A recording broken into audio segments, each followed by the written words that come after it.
Hey dumplings, it's Dave Desai. Welcome back to my channel. Today I want to talk about people claiming that BTS changed producers and what happened with PDogg, BTS's longtime producer, and why he was recently canceled. I have a lot of thoughts on this stuff going on, and I definitely wanted to get into this and talk about it. I also want to get into Namjoon kissing and all that. It's very cute, and that is definitely a lighter, funnier tea, so we will save that for the end. So grab your dumpling, a tea spilling mug merch, and let's jump into the tea. If you're new here and you're interested in this type of stuff, please make sure you hit the subscribe button and that notification bell to be notified and some new video drops. Any of you a hater, like to be first, leave your hate comment. Please make sure you hit the subscribe button and that notification bell also, and you'll be first to do so. Now let's jump into it. The first thing I want to get into is what happened with PDogg and what is going on with him. If you are unaware, PDogg is BTS's producer, and PDogg has been with BTS since the beginning and way before BTS was making any type of money. We are talking about half of BTS's songs that were produced by this guy, and they were like massive hits. Songs like DNA, Idol, Boy With Love, Mic Drop, etc. BTS would be nowhere near as popular if it wasn't for the help of this guy. And he is also the most sought after producer in Korea. So keep that all in your mind. I am not trying to take away from BTS's hard work and everything they have done, because as good as a producer is, you still need talented people to be able to execute the songs well and be super talented that every song goes viral. That is the work of BTS. However, if the songs were bad or mediocre, and I mean the beat and lyrics being mediocre, then BTS would not be as successful either. Everything has to kind of come together. Recently, Coldplay Daddy and BTS Zaddy released their behind-the-scenes documentary called Inside My Universe. And it was the first time I saw something like this, and it was something that I was really hoping to see more of. And I'm starting to realize why Big Hit doesn't put out this type of behind-the-scenes too often. And I'll explain later. But in the documentary, we did see a bunch of clips of the boys going into the recording studio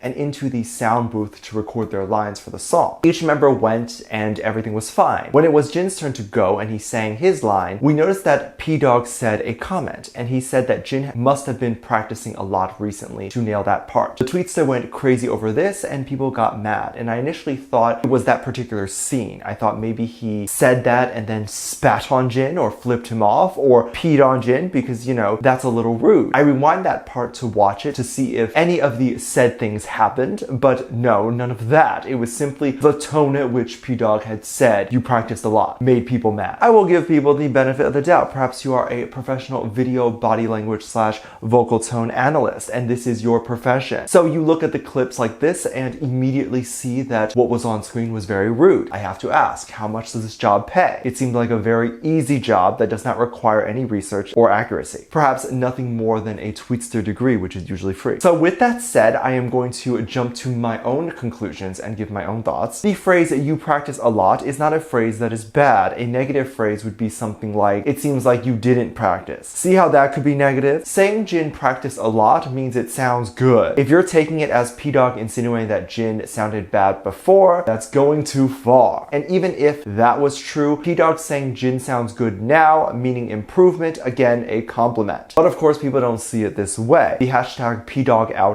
out started trending on Tweetster, and people began bashing him to the point where they went ahead and attacked his Instagram, and basically they were doing the most. When I say the most was being done in the history of things ever been done. To attack someone over this phrase and attempt to cancel them, it's ridiculous. For the longest time, I have been wanting behind the scenes footage and to really be able to see BTS's writing process and all that. And for the longest time, I thought the reason was because they didn't want other people to steal BTS's style and BTS's process. But now I think I know the actual reason is because they'll receive backlash. When you're recording something, there is going to be a discussion right then and there. Who is the best for what part, or one of the members could possibly not be able to hit a certain note because BTS's song notes are hard to hit, and if any producer shows any sign of frustration, there will be huge backlash online. When in reality, stuff like this is going to happen all the time. Not only would a producer get frustrated if you can't hit a note, but you yourself as the artist does too. It's not a thing of a producer thinking you're bad at singing, it's just being frustrated because it's frustrating. This stuff isn't easy. There also could be arguments between the members in the studio, you know, friendly brotherly arguments. And if those were released, there could be backlash there too. Some people then were saying how BTS had already replaced him and that they're using new producers. Yeah, BTS are using new producers, but it's not because they fired or got rid of their old producer, but because it's English songs. PDogg is now working with TXT and all that instead of working with BTS, and the reason being is that PDogg may not know how to produce English songs, but also maybe not know what type of sound is trendy in the US BTS right now. So BTS with Permission to Dance was working with Ed Sheeran, Johnny Midade, Steve Mack, and Jenna Andrews. So yeah, they have new producers, but I don't think it's because of this controversy. And also Permission to Dance came out long before this controversy with PDogg and his one comment. Could comments be happening behind the scenes before Permission to Dance? Sure. But BTS never takes these comments more seriously than it needs to be taken or takes it to heart. BTS didn't get to their fame and success without taking criticism from people and taking their input and thoughts. Something a lot of people struggle with, especially within the toxic people in the fandom, is that they think BTS did it all themselves. With no help from the label, no help from anyone. They didn't even have a cameraman, no help from all the people they collabed with. No. Everyone is just working for BTS for the honor of doing so. They can't even request to get paid for their work because then they're using BTS for money and clout and it should be canceled. BTS received a lot of help, especially in the beginning, and RM even called PDogg the root and foundation of BTS. That is huge. And at one point, I believe they described him as the 8th member of BTS. He definitely is. I hope to see less silly controversies over comments like that. Our boys don't deserve to have everything and everyone they interact with be analyzed to this point. Our boys are so amazing and kind. RM actually recently was on Weverse to show his love to everyone, and it's very surprising. You usually see Taeyang on Weverse and maybe sometimes Jin and J-Hope, and that's kind of it. I rarely see Suga or Jimin on. They don't interact too much on Weverse. Jimin does more on the Tweetstar, I believe. But anywho, RM was on and he was going through the comments and just responding to people. His responses were literally so cute and adorable. I love it so much. Some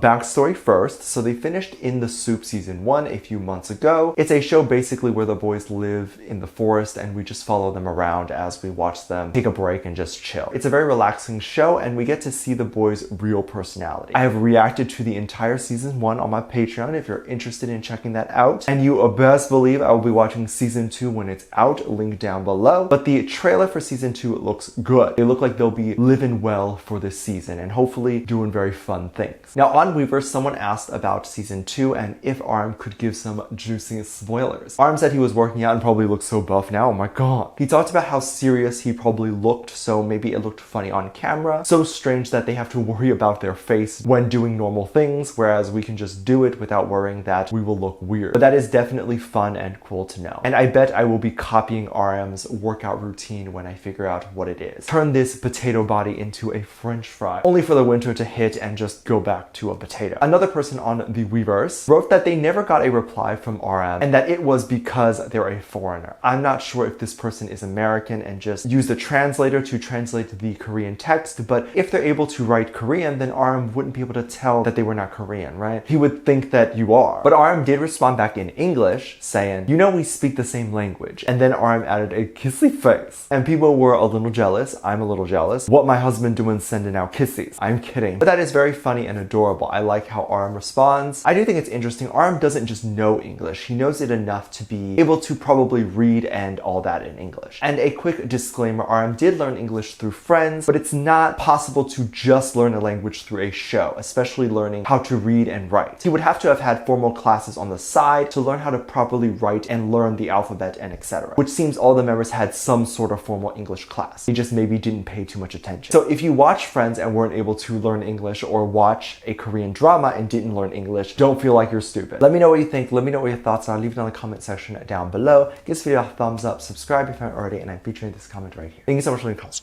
And as always, I do have a Patreon if you want to go over there and check that out. I have a lot of videos over there that I can't really post on here. This is due to copyright or getting taken down, so I do keep it over there on my Patreon. You can get videos over there like music video reactions, performance reactions, ship reactions. You can also recommend things you like to see over there. Currently, we have over 400 videos that are already up on there, including the In the Soup series that I do a reaction to. So if you're interested in any of that, link is in the top description down below. There's also a video over there that kind of goes over how you can support this channel even more if you would like to do that. That video is on the front page and it's free to watch. With that said, there's 2 videos that will appear up on screen at the end of this video, so click on one of those and I'll see you over there. Bye.